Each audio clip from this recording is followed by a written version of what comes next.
அனைவருக்கும் வணக்கம். Welcome to Renuka's delight. எல்லோரும் நலமா இருக்கீங்களா? இன்றைக்கி நாம் ரொம்ப சுவையாக மொறுமொறுன்னு மெதுவடை உளுந்து வடை எப்படி செய்கிறதுன்னு பார்க்கலாம் வாங்க. இதுக்கு 1.5 கப் உளுந்து நான் 3 மணி நேரம் ஊற வச்சுருக்கேன். அப்புறம் பொடியாக வெங்காயம் நறுக்கிட்டு ஒரு பச்சை மிளகா, கொஞ்சம் கருவேப்பிலை, கொஞ்சம் கொத்தமல்லி எடுத்திருக்கேன். ஒரு மிக்சர் ஜாரில் உளுந்தும் அந்த பச்சை மிளகாவையும் சேர்த்து தண்ணி லேசாக தெளித்து இந்த கன்சிஸ்டன்சிக்கு மாவை அரைச்சி எடுத்துக்கோங்க.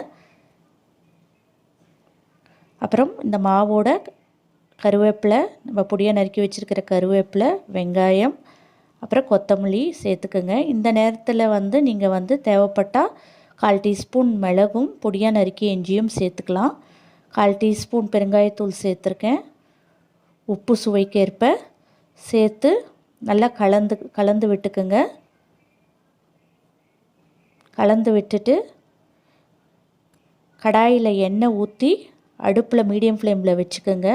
எண்ணெய் சூடானதும் நான் எப்படி இங்கே வடை தட்டி போடுறனோ அதை பார்த்துக்குங்க.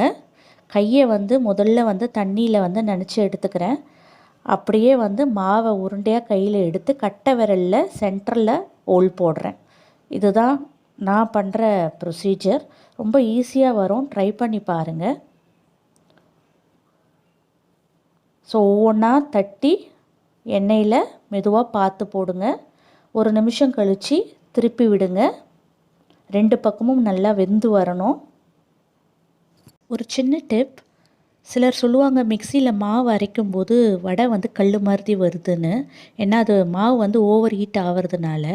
அதுக்கு நீங்கள் ஐஸ் வாட்டரை லைட்டாக தெளித்து மாவு அரைக்கும்போது உங்களுக்கு வடை நல்லா சாஃப்டாக வரும். இப்போ பார்த்தீங்கன்னா நல்லா கோல்டன் ப்ரௌன் கலரில் நல்லா வெந்துடுச்சு. எண்ணெயை வடிச்சிட்டு எடுத்து வச்சுக்கோங்க. இந்த மெதுவடை நல்லா உள்ளே சாஃப்டாகவும் வெளியே நல்லா கிறிஸ்பியாகவும் வரும்.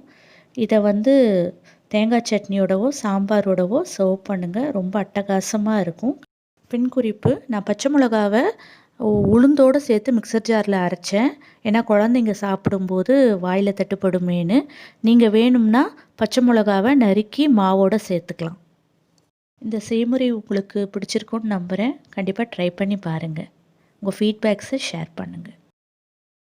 வீடியோ உங்களுக்கு பிடிச்சிருக்கும் நம்புகிறேன். இந்த வீடியோ உங்களுக்கு பிடிச்சிருந்தா லைக் பண்ணுங்கள், ஷேர் பண்ணுங்கள். இந்த சேனலை மறக்காமல் சப்ஸ்கிரைப் பண்ணுங்கள். பக்கத்தில் இருக்கிற பெல் ஐக்கானும் கிளிக் பண்ணுங்கள். தேங்க்ஸ் ஃபார் வாட்சிங் திஸ் வீடியோ. நன்றி.